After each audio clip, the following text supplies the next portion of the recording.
morning, sir.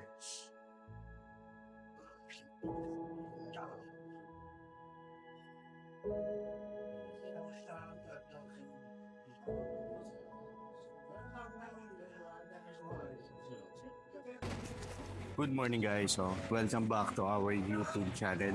Almost a year din tayo nawala sa YouTube.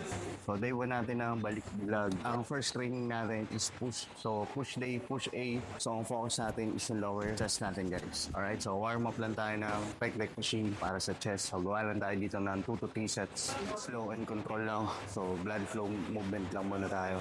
And after nun proceed tayo sa first exercise natin.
Okay.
So, actually guys, kung 7 weeks pa lang natin makabalik sa grind na sobrang consistent sa ginagawa natin. Alam niyo naman, since simulan ko yung brand natin, medyo na-busy tayo kasi nag-focus tayo dun sa big waves. Nakapag-training din naman ako noon, pero nutrition ko hindi on point, hindi kagaya ngayon. So, for 7 weeks na tayong okay sa lahat. So, kung may sobra man akong calories, pag mga family day lang, pero in-out ko talaga lahat ng mga junk foods or yung mga cheat meal na matatamis. So, kung nag-cheat man ako, sa ngayon usually mga burger, yung fries hindi na rin masyado. Burger, kebab, yan na lang yung mga go-to ko na kinakain pag nasa labas kami, lalo na pag kasama ko yung anak ko. Yun nga pala guys, may announcement ako sa inyo. Pansin nyo, hindi muna tayo nag-drop dun sa brand. Inaantay muna natin matapos yung web store natin. Once na natapos na yun, hopefully this month, maging okay na. Saka tayo mag-post or magre-release ng mga bagong drops natin. So, abangan nyo lang yun. Sobrang excited na ako. Sana kayo rin. So, maraming salamat sa walang sawang supporter sa brand. Siyempre, sa Bigo AB. So, mahal na mahal ko kayo guys.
Okay guys, so yun yung push A natin. So yung focus natin is 3 exercise sa chest, 2 sa shoulders, 2 sa tricep. Kung wala naman talagang perfect split guys, so mag-stick kayo dun sa split na mas na-enjoy nyo, mas sustainable sa inyo. Kagaya nga ng pinupush ng coaching ko lagi, yung sustainable sa isang bagay. Mahirap maging consistent sa isang bagay kung hindi nyo kayang sustain. Fitness, family, relationship, i-apply nyo lang din yun sa workout routine nyo kung ano yung mag-fit in sa inyo. So sa akin kasi, sa schedule ko, sa work ko, mas prefer ko mag-training ng ganun. May nilook up kasi ako numbers. Alam ko kasi sarili ko. Pag mag-isa lang ako, mahirapan ako mag-training. Pero lang pagkasabay ko yun si Ming yan. Kaya pwede ako mag-bro split pagkasabay ko si bro Ming yan. Pero since ako lang lagi mag-isa, mas sustainable sa akin yung may mga nilook up ako numbers para may hinhit ako laging intensity every time na pupunta ako ng gym. Yung maliit na tips na yun makatulong sa inyo. Pwede nyo gawin yun. Pag hindi nag-work, try nyo ibang workout split na mag-fit in sa inyo na magagawa nyo long term. Nga pala, 12-week transformation challenge syempre dito sa KS1 Fitness Gym. Kung di pa kayo naka-sign na kayo guys. Talagay ko yung link dito KS1 sa 12 weeks transformation nila. Subscribe kayo sa KS1 Fitness Gym, Biz Apparel, KS1 Apparel, and sa lahat ng mga tropa natin na nasa fitness industry.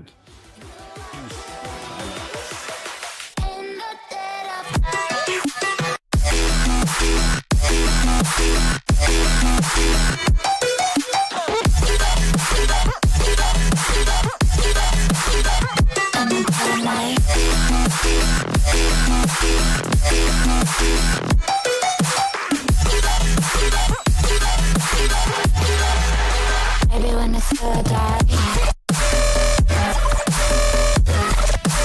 you know it's an eye for eye.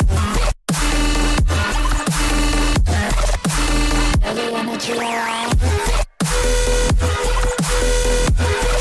in the dead of night.